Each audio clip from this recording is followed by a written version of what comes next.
This is the Global Broadcasting Service, serving remote outposts since 1928. Hi, everyone. Welcome aboard the Walt Disney World Express monorail. Caramba, we have something really big for you today.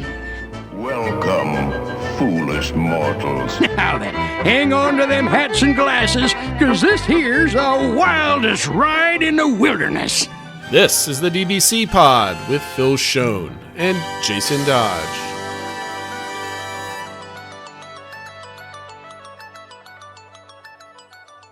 Hi, friends. Welcome to this week's pod. This is the show for the week of November 3rd, 2025. And we've got 2 weeks worth of what's going on in our Disney worlds. We've got the TEA index numbers, so we know how many people went to the parks last year, which is almost irrelevant at this point. I know, it's so far long ago. It's like everyone's wondering of this year, and we finally got last year, so it's like, okay. But And there's an update to Soarin' for next year's. It's semi-quincentennial. Did I get that right, Phil? That's correct. First try. Zootopia Better Together is putting everybody up in arms about a whole bunch of different things.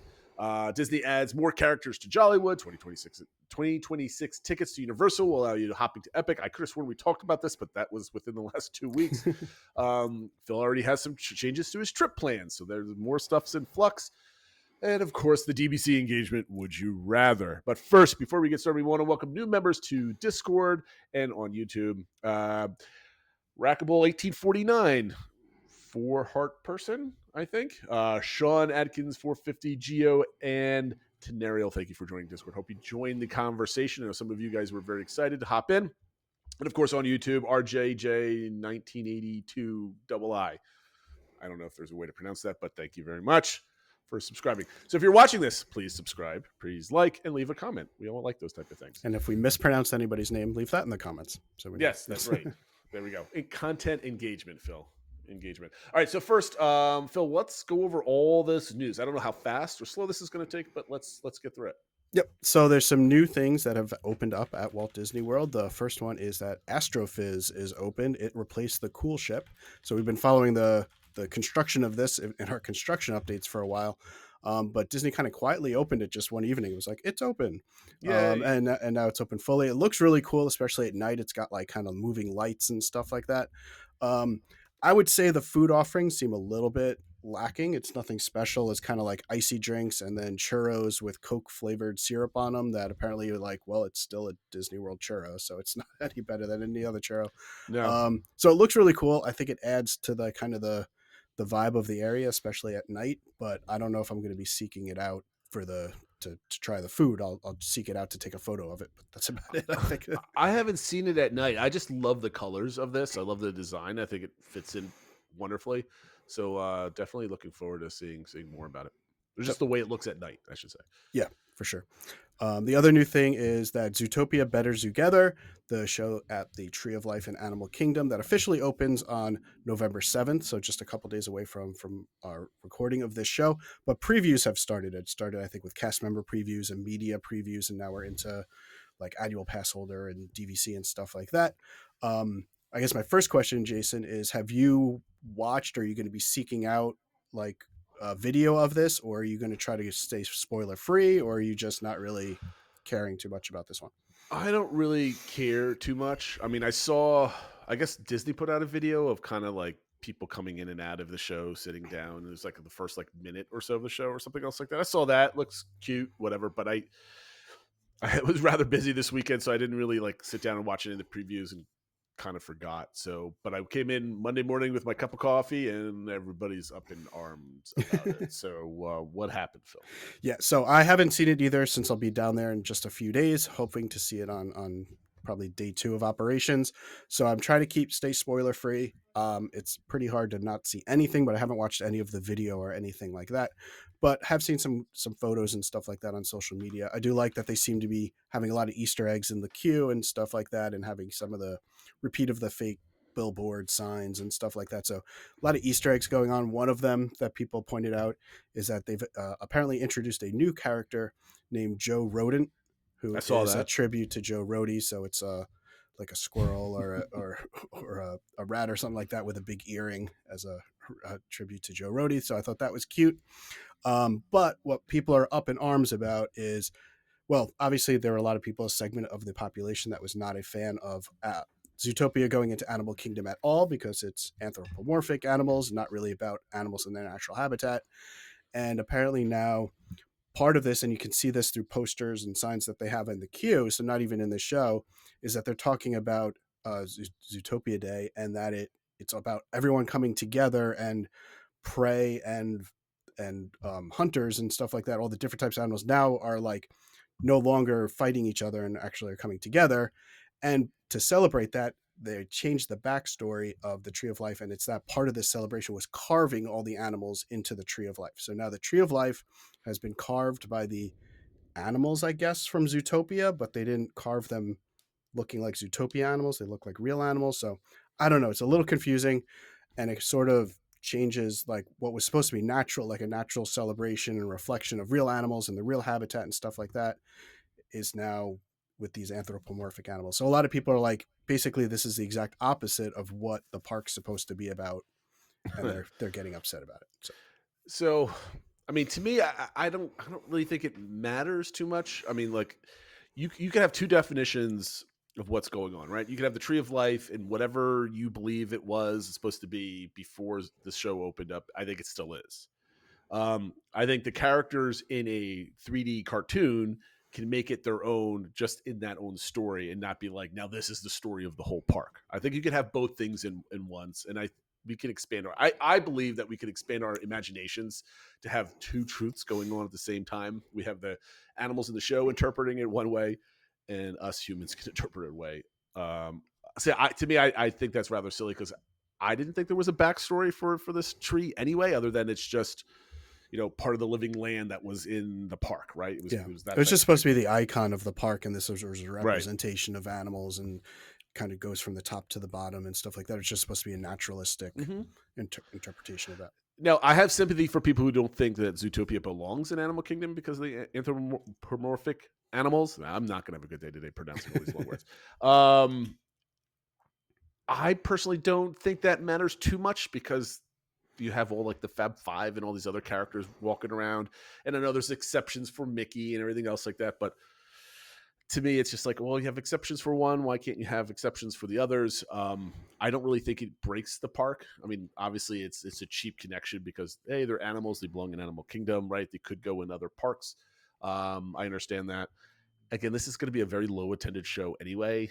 They're tucked away really into the Tree of Life. You can't really see them, other than maybe some meet and greets or something like that. I don't think it's going to have a huge impact in the parks. Yep.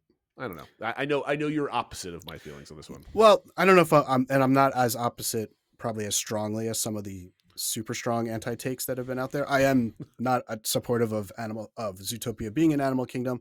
I think I came to peace with it and kind of felt like this was a compromise to have them kind of tucked away in the tree versus the skyline of Zootopia taking over like the backdrop of Animal Kingdom. That would have been kind of ugly looking, just from an aesthetic point of view, regardless of thematics, right?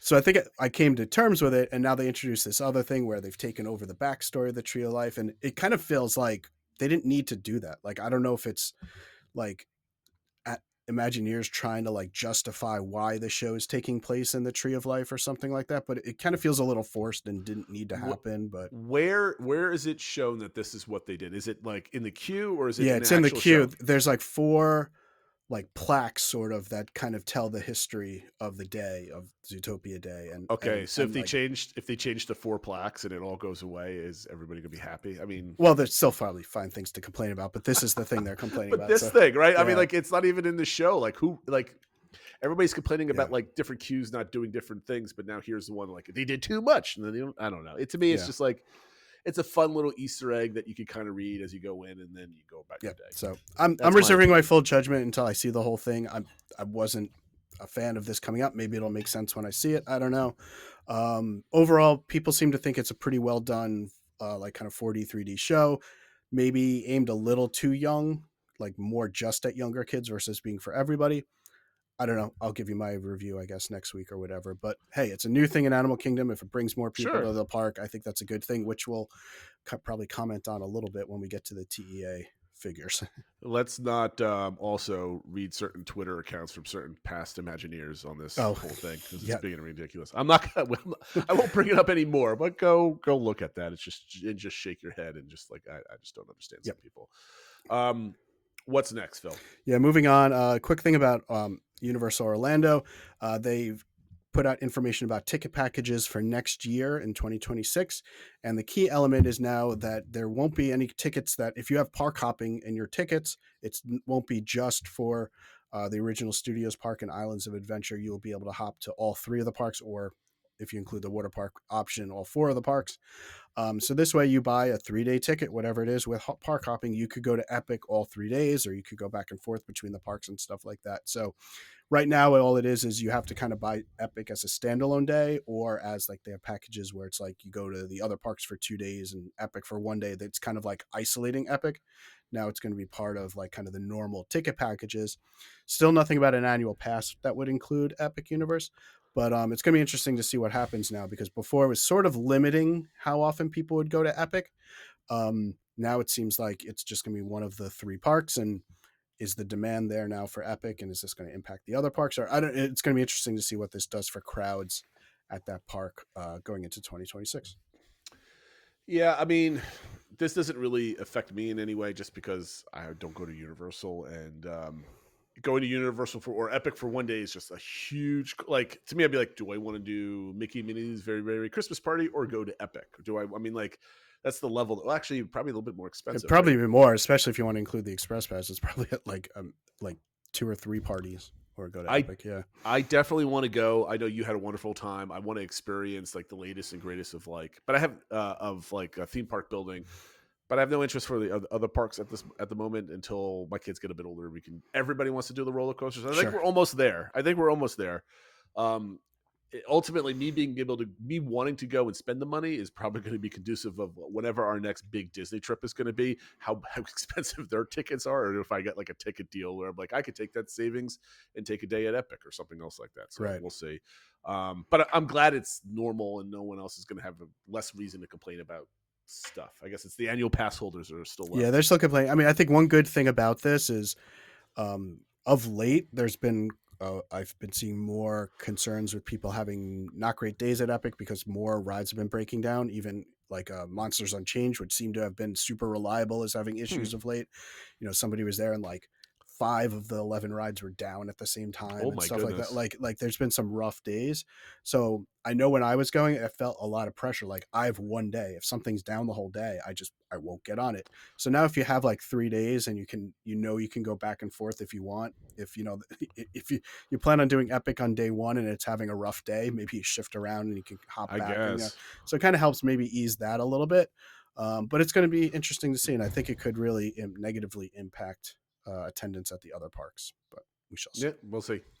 Speaking of attendance, as Jason said earlier, the TEA attendance figures are out for the theme parks around the world for 2024. So now it's already almost 11 months old, talking about the year before. So keep that in mind. So this is before Epic Universe opened and all that sort of stuff. So this is just kind of the last full year last year. Not surprising, Magic Kingdom is still once again the number 1 amusement park in the entire world, and it saw a slight uptick. I think all the Disney parks saw a slight uptick, and the 2 Universal parks saw a slight downtick, which is probably not surprising. I think a lot of people that don't always do Universal are probably waiting another year so that they could include Epic Universe. So I don't know, Jason, you put together some statistics and stuff like that around this. So what was some of your takeaways from looking at these numbers? Yeah, you know me, I love a good spreadsheet, love good information to kind of put the truth behind everybody else's complaint that Disney is falling apart, or it's getting less and less crowded, they can't attract people, they're losing money. Well, that is not the case. Like Phil said, that there was very moderate growth across the board, but there was still positive growth. Yep.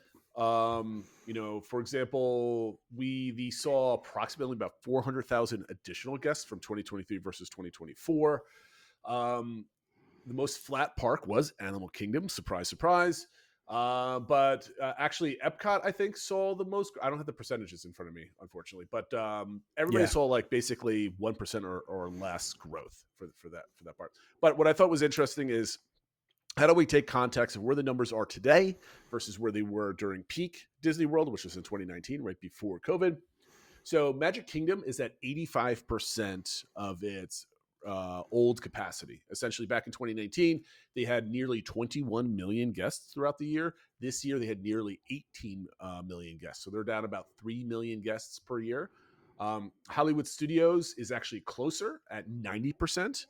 Animal Kingdom is, shocker, 63% of its previous peak attendance.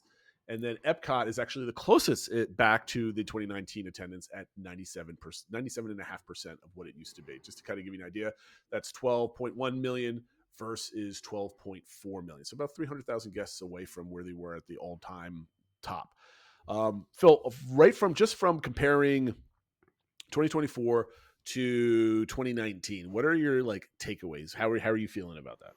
Yeah, in some ways, it's kind of interesting that they're getting as close as they are. I think overall, it's about 83.5% of where it was. Mm-hmm. And we know back in 2018, 2019, the biggest complaint was the crowds. Yeah. So the fact that it's actually down a little bit maybe is okay. I mean, obviously, they could have addressed it through capacity and stuff like that differently, but they seem to be holding steady pretty well for the last couple of years. And I think I think Disney management has to be fairly happy with slight upticks while they're increasing pricing and stuff like that. Overall, the revenues are higher than ever, right? So guest spend is higher. Hotel capacity is almost back to where it was in the 2016, 2017 timeframe. And I think that's what Disney wants, right? They want less people and make more money. Less people means less maintenance, less staffing, less operational expenses, that sort of thing, and more money is. And I think also less people, assuming they're spread out. I think the biggest concern was their peak days were just way too crowded before, right, and that they were getting low kind of customer satisfaction due to that. So they really wanted to spread the crowds around.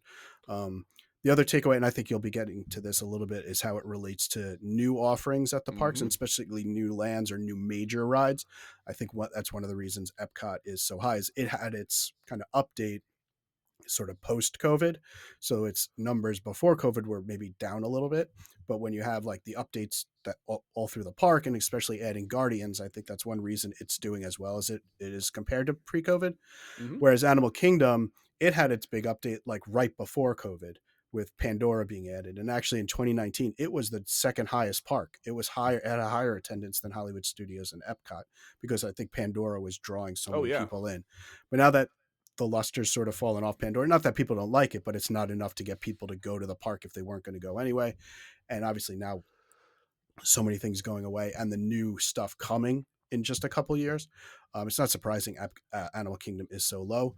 But it also really highlights to me they really need Encanto. They really need something. Oh yeah, absolutely. I mean, everybody likes to think that Disney World just can operate on its own and just bring people in, and it makes money forever and ever without adding anything new, without big spends, which is what Chapek believed in essentially, right? And that is an absolute failure. The story is being told in the numbers that when you add new attractions, it brings people in and helps you grow your park. Now, I went back. I've got numbers all the way back for basically almost all of the 21st century. But coming out of the Great Recession in 2007, numbers started dipping. Growth was in the less than 1%. It was 0.33%, 0.77%, and almost negative 1% into 2010, which is where New Fantasyland was being announced and started being built.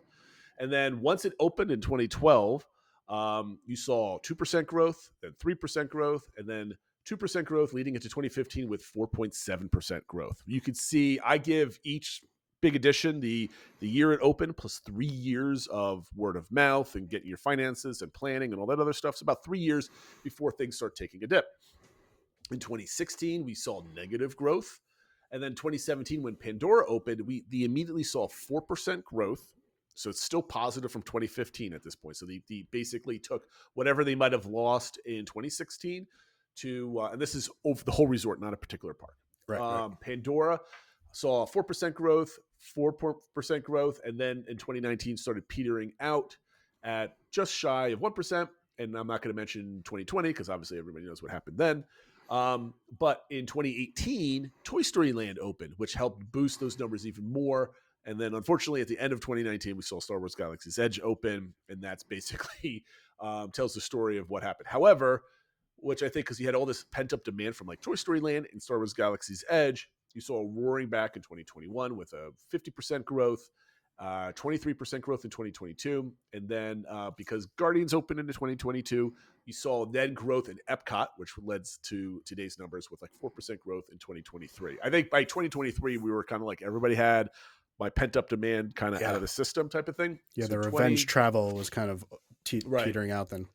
So trying to make that a little bit more clear, from 2020 to 2022, numbers were kind of just all over the place. However, you could see a trend where whenever they open a major edition, that's just a land or like a ride that just like amazes everybody, like Guardians of the Galaxy, because that truly was like a landmark attraction in Epcot. Like, I don't know anything else that brought things in, like people in. It like totally changed Epcot and made it Yeah. much more desirable for people that maybe weren't as into the typical Epcot offerings. 100%. So with Guardians, that kind of bolstered the demand for the parks. However, in 2024, predictably, we see a decline in attendance at 2.6. And now I have, maybe we could find out in the years to come, but I have predictions for everything all the way up through 2030, right? So assuming no worldwide catastrophes like COVID again, cross your fingers. Tropical Americas is looks like to be opening in 2027. I predict that this year and next year we'll see probably about a 0.5% growth. I mean, give or take, 0.1%, right? A tenth of a percent. But we'll probably see somewhere north of 3% growth in 2027. Probably 4.5% growth in 2028 because I'm assuming Monsters opens in 2028, and then you'll see Piston Peak open up in 2029. And Villains Land maybe in 2030. These are all guesses. So they have projects in all three parks with a double hit on Magic Kingdom with Piston Peak and Villains Land that lay them up from 2027 to 2030. And who knows what happens beyond that. But it goes to show the importance of upkeeping your park or the park remains flat. There's not many times in the last 20 years where we saw negative growth overall in Disney World. And it only was in 2010 and 2016. And outside of the pandemic, those are the only 2 years. So I don't know if these numbers are very interesting without looking at anything, but it goes to show again that you need to add things to the parks to bring people in, especially if you want to keep crowds lower, but have a higher guest spend. You need a place for them to go and not feel like they're jammed in like sardines. Exactly. And that leads to, at least for Villains Land, that'll be true expansion to the park. And, Monsters Inc. for what it is, it's expanding the boundaries of the park and stuff like that too. So they should be able to handle more people, but still have them spend more money and not feel more crowded and stuff like that. I will fight anybody who wants to say that Piston Peak is not an expansion of the park.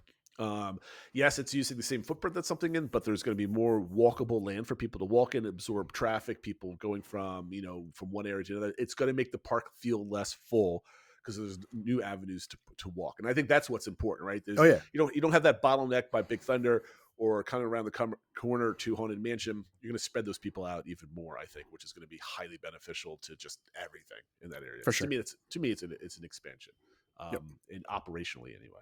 Absolutely. So we'll see, but I think it's an interesting takeaway, and we'll see how this year goes and what happens to the Universal numbers now that Epic is open and stuff like that. So this is the last year without Epic, but Disney, I think I put in the notes, the reports of Disney's demise seem to be a little bit exaggerated. They seem to be doing okay. It'd be interesting if these stagger new additions, because if you look, if you can, I didn't share this, but like if you look at where everything, there was openings in 2017, 2018, 2019.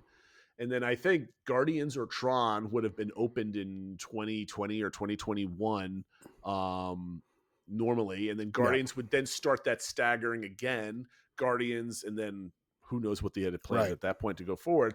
So we're seeing another staggering of like it's a staircase 1 year after another, big major additions. And I think it's exciting. I just hope that they continue it on the backside of Villains, which we all expect. Like there's going to be a phase 2 for all of that development. But absolutely. Yeah. I mean, they've always added new things and stuff like that. And we kind of saw in the past when they were adding Galaxy's Edge and stuff like that, but they're definitely a little bit behind in adding new things. So I think they're kind of just catching up. So like to your point, let's hope they keep going versus slacking off a little bit and then having to catch up again. So yeah, 100%. All right. We're going to talk about, let me try saying it again, Phil, the nation's semi-quincentennial. Yes.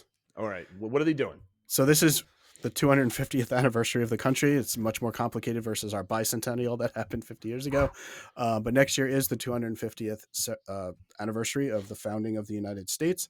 And so Disney announced that they're going to be going pretty big with this. So a number of things are going to announce. I'll just list them out, kind of go through it quick and we can talk about it. But they will be having a 24-hour Disney Celebrates America broadcast over the July 4th weekend across Disney Plus, ABC, ESPN, and more. And the night will end with special fireworks from both Walt Disney World and Disneyland. Speaking of fireworks, the 4th of July fireworks would typically happen for 2 nights. Usually they have them on July 3rd and July 4th. They're actually going to be having them on 3 nights of that holiday weekend at both Disneyland and Magic Kingdom Park to help celebrate the 250th anniversary. And then the big news they announced is that as part of this, Soarin' will be updated at both Disneyland and Walt Disney World for a limited time new version called Soarin' Across America. And Disney says that this breathtaking journey, highlighting some of the country's natural beauty and iconic cityscapes, will feature more than a dozen locations for the new flight. And they've had a couple teases with film crews out there and stuff like that. One seems to be that it'll be at Mount Rushmore. So a new version of, we've had Soarin' Across America, we've had Soarin' Around the World, and now this one focusing for the anniversary of our country will be Soarin' Across America and featuring, kind of big popular things that kind of showcase the vastness of our country, which is pretty exciting. They said for a limited time, so we don't know what that means. I assume part of it will depend on how well it's received. If it's well received, maybe limited will be a little bit longer. And if people aren't into it, maybe they'll go back to the old one. But so I listed off a bunch of stuff. What was your reaction to hearing about all this stuff, Jason? I totally forgot that next year was going to be the 250th. So it's like, oh yeah, Disney reminding me how old my country is. That's great. I mean, it's what immediately got me thinking is like, how do I get to Disney World to take in the celebration? And then my next question to myself was, is the 4th of July going to be as crazy slow as it's been for the last couple of years? That's a good point. Or is it going to be jam-packed? I suspect we're going to follow the same trend that where when people see that things are going to be mega busy and they tend to be mega slow because everybody avoids it and they don't want to put the time. As Yogi Berra said, it's too crowded. Nobody goes there anymore. Exactly. So maybe book your trip now or start planning to book your trip now for the 4th of July and you might be in for a good time. I love the fireworks special. I love the 24 hours thing that Disney is going to do. That should be really fun. I'm going to love see some fireworks. The Soarin' thing is really cool. I don't know if they'll ever go into the thing where like it's, roll the dice and what version of Soarin' you get to watch. I think that'd be kind of neat. But I think it'll run for like a year, right? It's basically kind of like the 50th. So maybe like 18 months or whatever by 50th rules. But I think they're ultimately, they just redid the Soarin' over the world, around the world. And that, I think that mixes well with the rest of the World Showcase. So this is why we would always go back. I don't think we'll see a full replacement of it, but it'll probably show for about a year, I think. That's kind of what I was thinking. I'm interested to see when they start it. Does it just start on the 4th of July or does it start a little bit earlier? Maybe around Memorial Day or something and then go for 15 months or something like that. Basically, maybe stop when we get into the holiday seasons. But hopefully it goes for at least a year. So that gives people a chance to see it, that it's not just for like the summers. I mean, they're doing all this filming for more than a dozen locations. I can't imagine it's only going to be for like a weekend or something. No. Well, I mean, would this be enough for you to do a down and back, let's say late summer or something like, like a little 1-day trip type of thing? I would be tempted if we didn't have like, if it's looking like, okay, I don't know if we're going to get there as a big family trip before the end of this. And if it's been a little bit while since I've been down there, I might try to do it down and back to see it if we know when it's going to end. So yeah, I'm pretty interested in seeing this. Soarin's always a great ride. I mean, obviously once you've done it a few times, wears off a little bit. So I'm excited for a new version. I always think any of the attractions that are kind of digitally based should be updated relatively frequently. So yeah, I definitely want to check this out. If it works out that I never get to see it, I will be disappointed. Yeah, no, me too. I think I would try to plan to go down. Like my wife and I are due because we were there as an adult only trip a year ago. We were just getting back today a year ago. So I think we're due for that. And we were thinking sometime in the winter, but do I want to hold off another 8 months to try to do something like that? Or, whatever. I don't know. It's interesting to see what kind of offerings they have. I don't think Soarin' is enough for me to be like, I need to go like during the summer to go, but I'm sure it's going to be around for a while. None of the other stuff really makes me want to go to Disney World. I think it'd be just a good adder if I was happy to be going anyway. I think it'd be really fun. I just hope they really kind of do up like Main Street and everything else like that, which I'm sure they will for like 4th of July, even like bigger than they do like normally. So, yeah. So we'll see. That'd be exciting. Yeah, I could probably see new outfits for Mickey and Minnie and stuff like that. I'm sure we'll get stuff like that. And obviously a lot of food and merch and stuff like that. But yeah, this will be nice. Merch? No. and I hope they keep this around. Like, I know we've talked about like they have different theaters. Maybe you could do different versions in each theater, or just make it more dynamic. Or at the very least, like, why don't you use this version during the after hours or something like that? Like, kind of like, it can't be that hard to like kind of change up the idea of a digital thing and computer based. It should be relatively easy to switch back and forth. Well, I mean, that once they make this, that's like for like the month of July, like this is going to be on Soarin' every single year. Yeah, that'd be a cool thing. Right? Like we know they do for Guardians on September 15th, right? They always do or 21st of September. They always do the Play September the whole day. So maybe they could do that. Bring this back for every July or something like that. That makes sense. I mean, they have this asset. They spend all this money on. Exactly. They're going to use it. Yep, for sure. Last new update is just that they've released more details about. We could go that actually today. A lot of the food information came out about the holidays and stuff like that.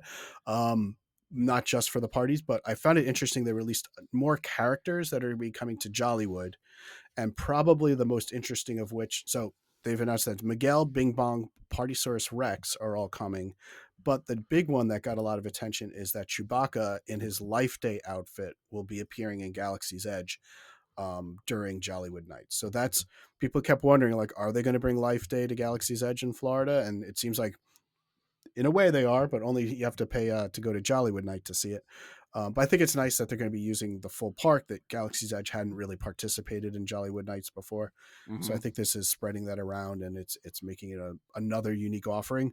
The one thing I was wondering was, were they always planning on having this, or have ticket sales kind of been lacking, which has kind of been the rumor, and they said we got to add some new stuff to kind of build up excitement again. And I know after this announced, at least one day had sold out and stuff like that. So what are your thoughts overall? And then do you think this was always the thought, or did they kind of panic and add some bonus things to draw more people?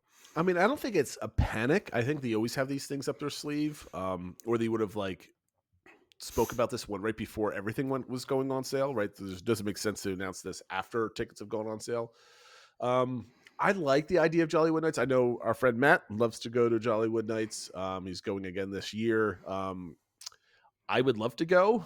I just can't do so many parties because they're so expensive. Yeah. But I don't know. I think when they added new characters last year, the GSAT scores went up, or at least social media went up with like surprise and joy of seeing all the different characters. I think people really like that. It helped spread the crowds and stuff too. Oh, sure. Yeah. But I think people like seeing new and different things when they like, because Jollywood's pretty, I don't want to say it's lame, but like you have entertainment. It's not really much of like overlays and stuff like that, but you're there to like be in the parks at night, Christmas time.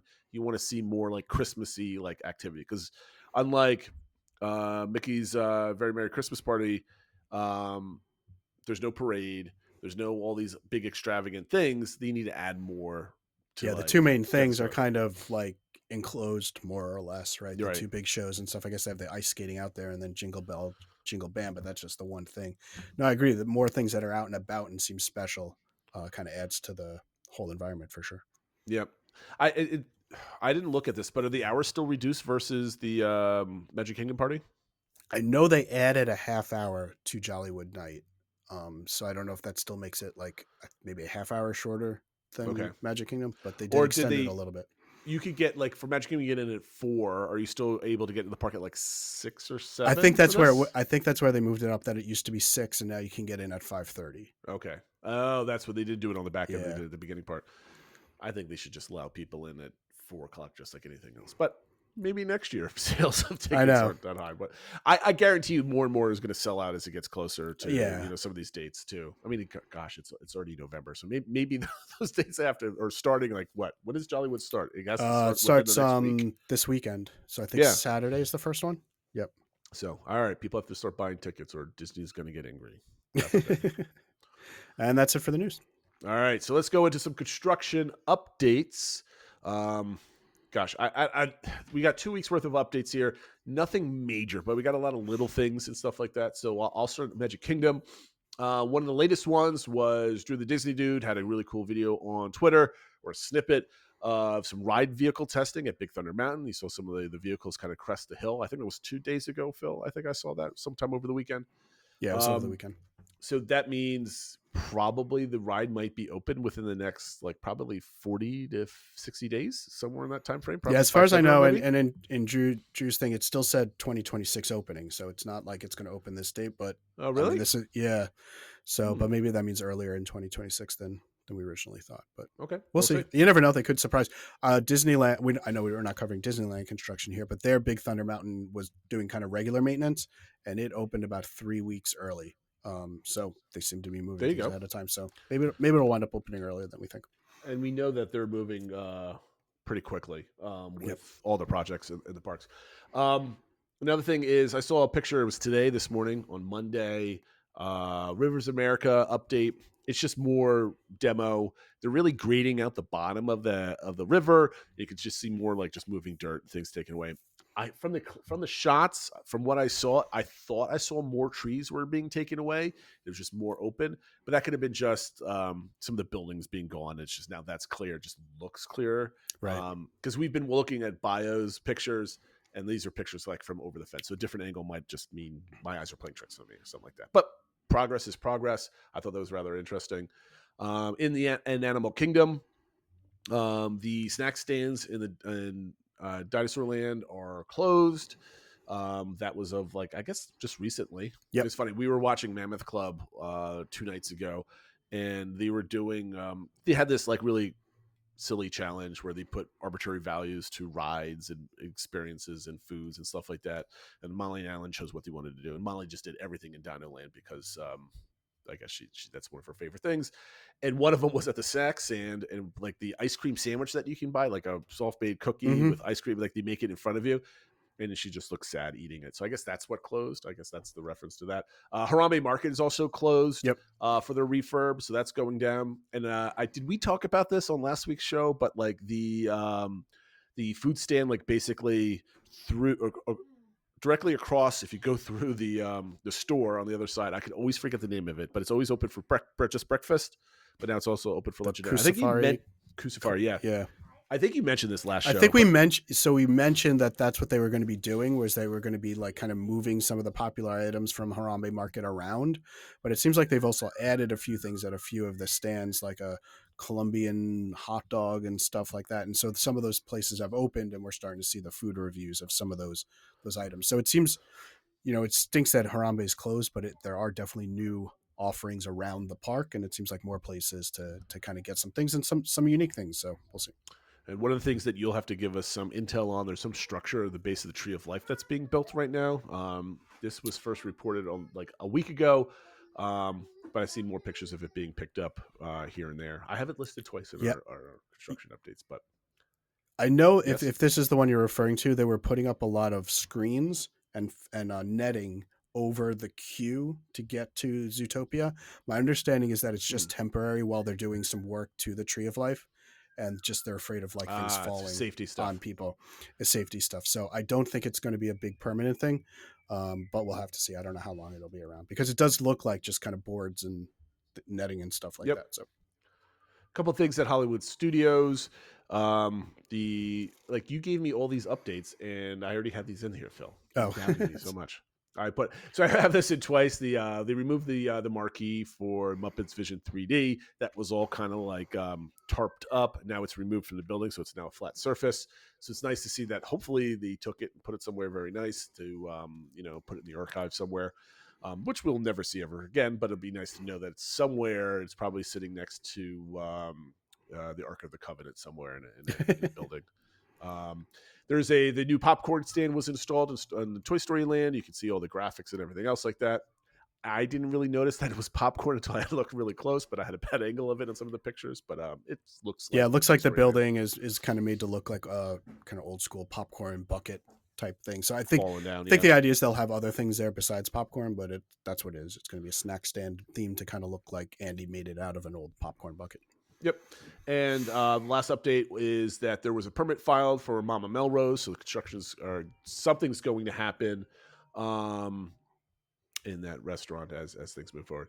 Let's see. I think that was all the construction updates for now. There wasn't much. I mean, you could probably find a lot, but it's all like little tiny things that don't really get an update. But it's nice to be reminded that work is actively going on. Yep. All right. So the next thing is you're going to give us some trip updates. When do you go? You're leaving soon, right? Like Yes. less than a week. Yes, we leave this Thursday evening. We fly down. So about 3 days from now, we will be just about pulling out of the driveway to head to the airport. So from the time of recording. So yeah, we're flying down late Thursday night, staying off property, and then shifting onto property on Friday morning. Friday morning if we can get in and that sort of thing. So a couple updates because this is, I guess, the last update before the trip. So we'll see how it goes. So I did book Lightning Lanes for our Saturday. That's our first full park day. That's the day we're hoping to do 4 parks. And we were starting in Animal Kingdom, so I decided to get it so we can get onto things in Animal Kingdom a little quicker, and also Animal Kingdom, it's the cheapest to buy the way to start. Yep.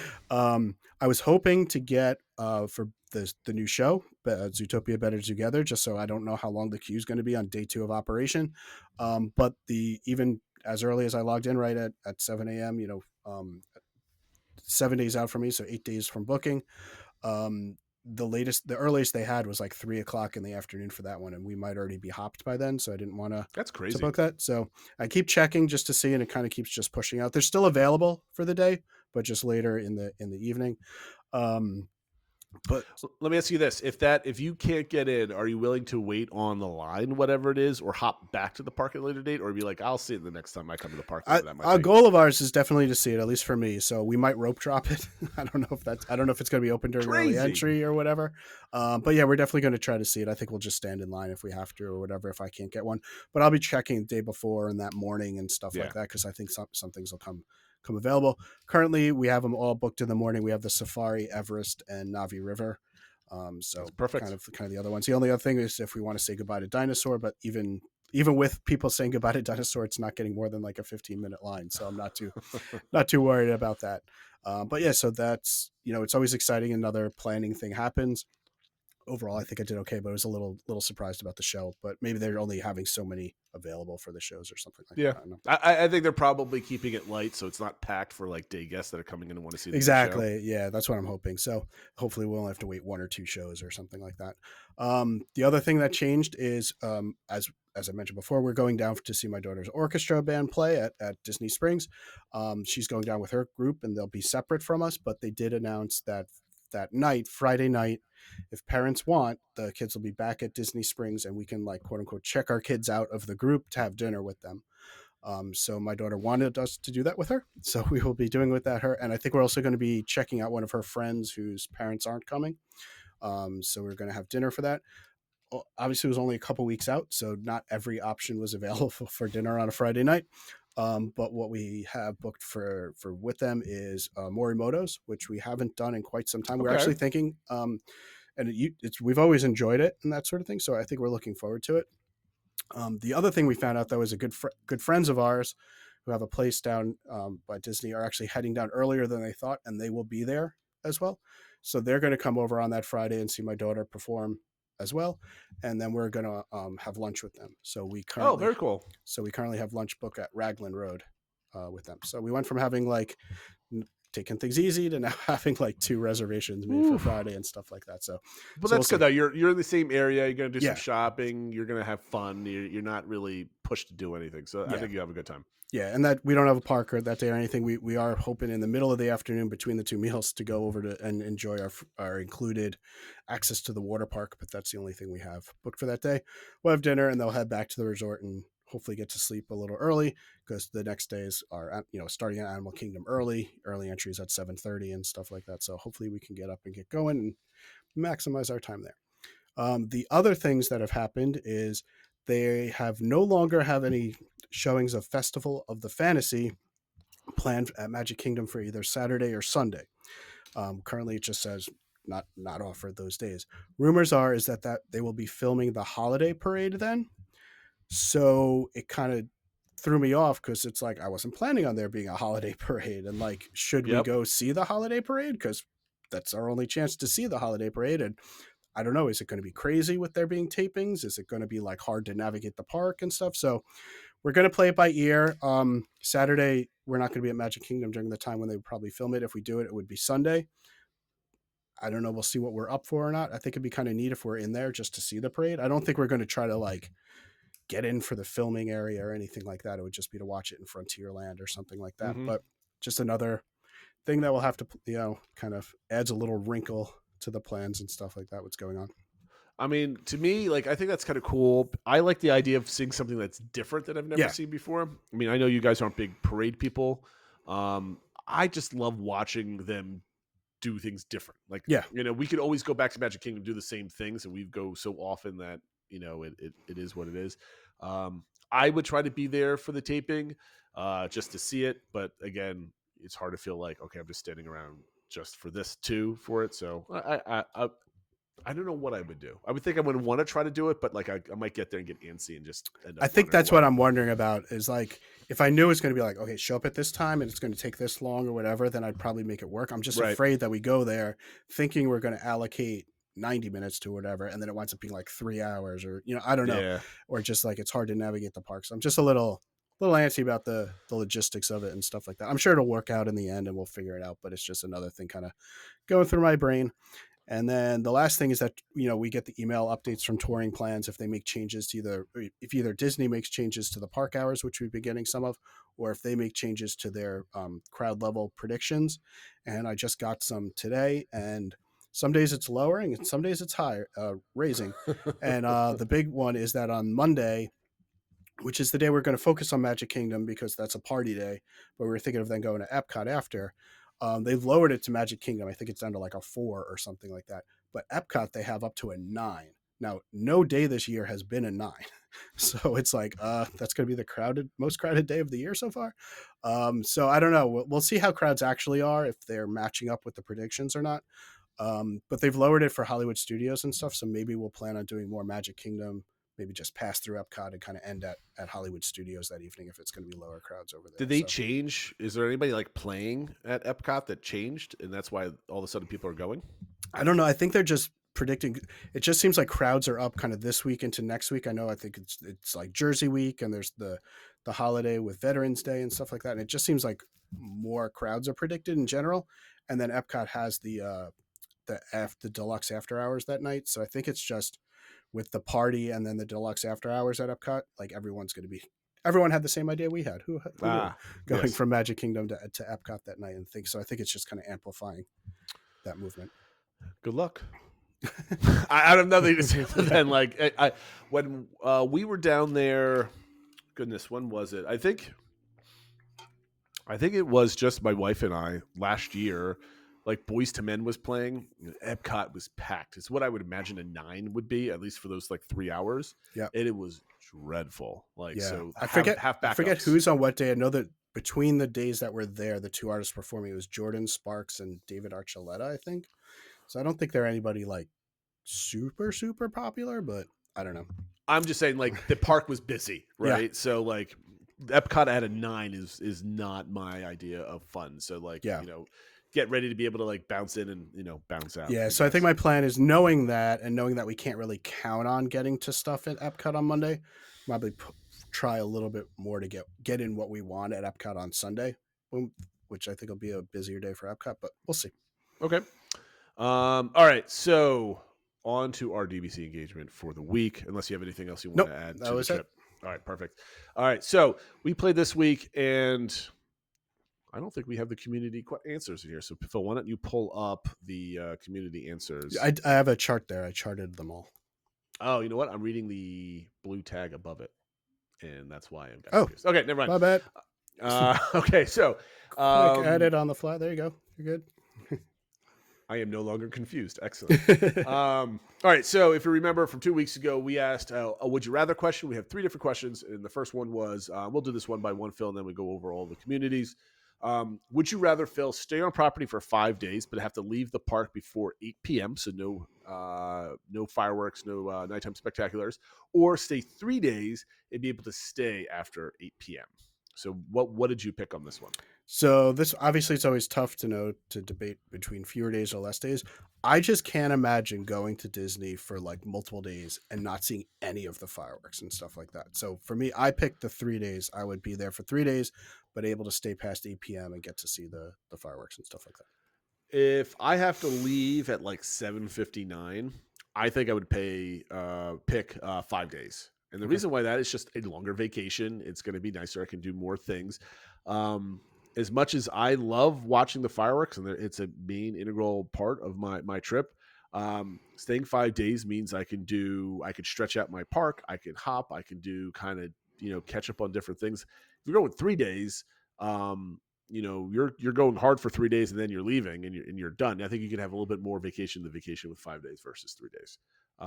But that was a tough decision on my part. But I think that might be also heavily influenced by my recent trip, just seeing all of them too. It definitely depends. Like if you had been there not too long ago and saw them multiple nights and kind of like, yeah, I got that in, it's probably easier to skip it. But Yeah. if you haven't been in a while and haven't seen Luminous or something like that, then to be like, sorry, you can't see any of them, I think it'd be tougher. Yeah, 100%. Second one would you rather go twice a year for a long weekend, so like 4 days, like a Monday through Friday type or a Friday through Monday type of thing, or go for 1.5 weeks vacation for every 2 years, Phil?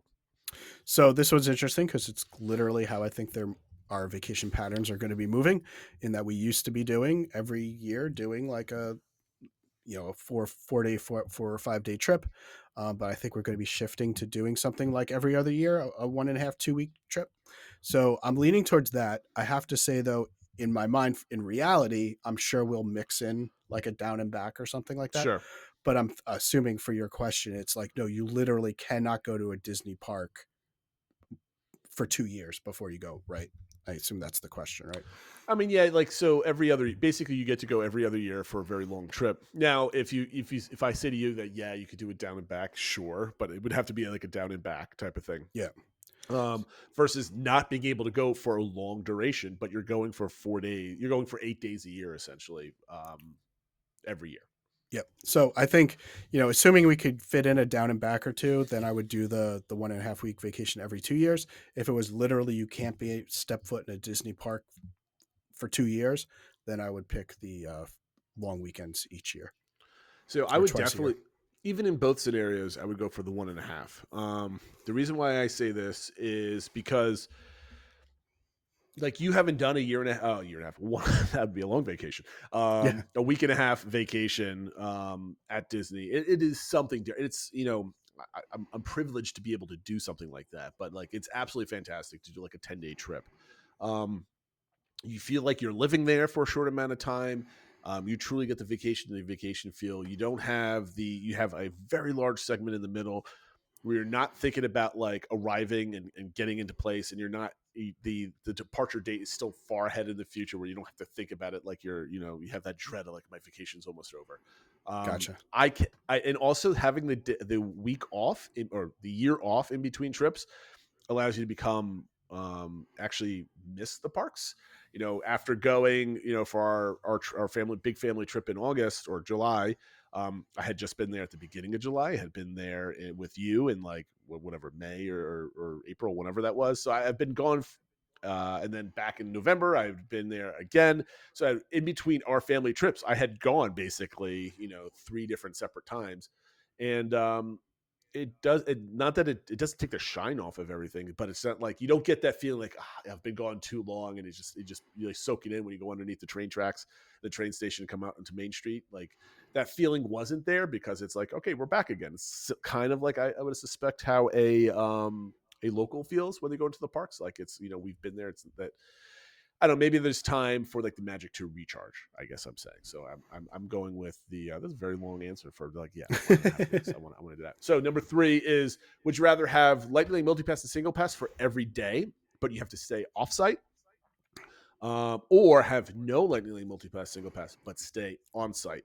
And I know this is kind of like a loaded question, because you could stay off-site in some very nice hotels and still have that. You're basically missing out on transportation to some of the other perks.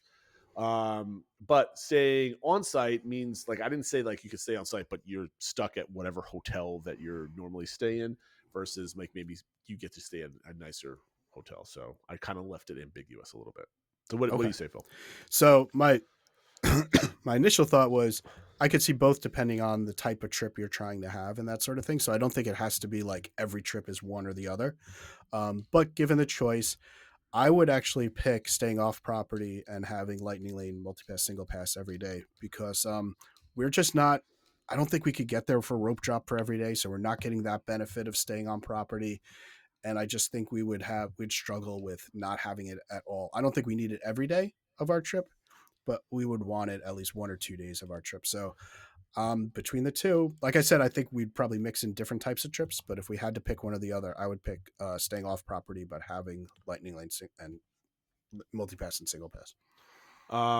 I would definitely stay on site. Like obviously, it's hard to kind of like compare both of them as far as like you stay off site, but you can buy it. I don't know. To me, anyway, I'd rather do it because if I had Lightning Lane multipass single pass every single day, all that extra management of all that other stuff takes away the vacation of the vacation, in my opinion. And I don't want to do that because as soon as I'm reading your answer here, but you say stay off site, but rope drop is hard, and I'm thinking like, well, we would have to rope drop. We would get all this other stuff, and it's just like I have too many options, and I'm gonna have to take advantage of all of them too. Because I'm staying off site, I have all this extra stuff. So I would stay on site. I'm channeling the vacation in the vacation aspect of things. I got to live true to my word, Phil. That I do not want to go back to my 2019 days where I was a park commando when we were going absolutely nuts. Everything. So I like the easier stuff. All right, so let's go into what the community have to say. Phil, you did the tally, so why don't you give it a read? Let's just do where actually the first two are pretty split evenly, and the last one is unanimous. So why don't you go ahead and tell what? Yeah, I thought there were some interesting trends that came out of here. So for the first question, would you rather stay on property for 5 days but have to leave before 8 p.m. Or stay only 3 days but be able to stay after? This was split about 50-50 with about half the people saying they'd rather stay on property for 5 days but have to leave earlier. I thought it went interesting how it went kind of hand in hand with the next question was, would you rather go twice a year for long weekends or go for 1.5 weeks? Every single person who answered I'd rather stay on property for 5 days but leave early also answered I'd rather go for 1.5 weeks every 2 years. And everybody that said I'd rather stay on property for 3 days and get to stay the whole day voted for I'd rather go twice a year for long weekends. So there's obviously kind of connected that people would rather, I guess it's kind of the pace of the trip you'd rather have. Right. It's like, yeah, I'd rather be there for a longer time. Might only get there every other year, might not stay the full days and stuff like that, but I'm there for, 2 weeks or whatever, a week and a half every other year and take it easy. Or the people that are like, I need to be there more often, and when I'm there, I'm going to be there for the whole day and getting a whole lot done per day in each session. So I thought that was interesting. And then the last question is, would you rather have Lightning Lane multipass single pass but have to stay off site, or stay on site but not have those? Every single person answered they would rather stay on site. So everyone is like you. I am the outlier. I am the exception to the rule or whatever. You can't fight against the Disney bubble, my man. I know. It was definitely clear. I mean, this was like pretty, like when you read the, people explained their questions a little bit more. It was like, I can't imagine going and not staying on site and stuff. But a lot of people did also say that with rope drop, you can take it, that can make up for not having Lightning Lane and stuff like that. So sure, there were definitely some people with different strategies for how they would get around not having Lightning Lane, which partly triggered my response of like, well, I don't know if I could take advantage of that. So let me do the opposite. So. All right. So we had a very, very information-packed show, and I thought we were going to go long, and we're basically right on time, Phil. So, who knows how we do this thing? I guess we did something right. Next week's DVC engagement is really great. It comes from Mama 6 in a survey that she got from her just recent trip. It asks a whole bunch of questions that we're going to put in the event when it pops up. But I'll list a couple of different things here. It says knowing a place adds to the enjoyment of a vacation. Excuse me. Which one would you prefer? Knowing a place adds enjoyment to a vacation, or exploring some place that adds to the enjoyment of vacation? I prefer to spend money to save time. I prefer to spend money to save money. I prefer destinations and experiences that are more adventurous or active. I prefer destinations and experiences that are more relaxing and leisurely. I'm willing to make trade-offs to stick to my budget. I'm willing to spend more to have the trip I envision. I'm trying to maximize convenience. I'm trying to maximize enjoyment. So this is very much of Are you a saver? Are you trying to, or are you a maximizer of your benefits? So it's going to be interesting to see how people answer these. Now, I want everybody to answer these how they would answer them 10 years ago, pre pandemic, or how would you answer them now? And if do your answer changes? Like, I'm really curious how we've all evolved as Disney guests. So you could pick any year that you want to pick, but 5 years ago, 10 years ago, that sort of thing, and now see if your answers have changed. So we'll post all these questions, a picture of that. They're already in the DVC Pod Discord channel. So if you want to get a head start, if somehow you're listening to this before the event pops up, I don't think it's possible, but you probably already started answering these questions potentially that they're sitting there. But this will be going up within the next 24 hours anyway. Phil, is there anything left I need to add? No, just I thought this was an interesting question to come from Disney. It's very clearly trying to say, what do they prioritize when they're budgeting, and where do they want to spend their money, and are they willing to spend money to make a trip easier and that sort of thing. The only other thing I'd add to it is Mama Six has been doing her trip report from her trip down recently.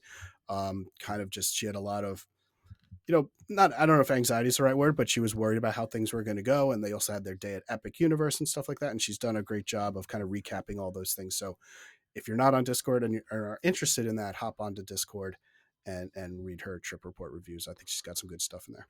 Yeah, 100%. And that being said, thank you for watching and listening, everybody.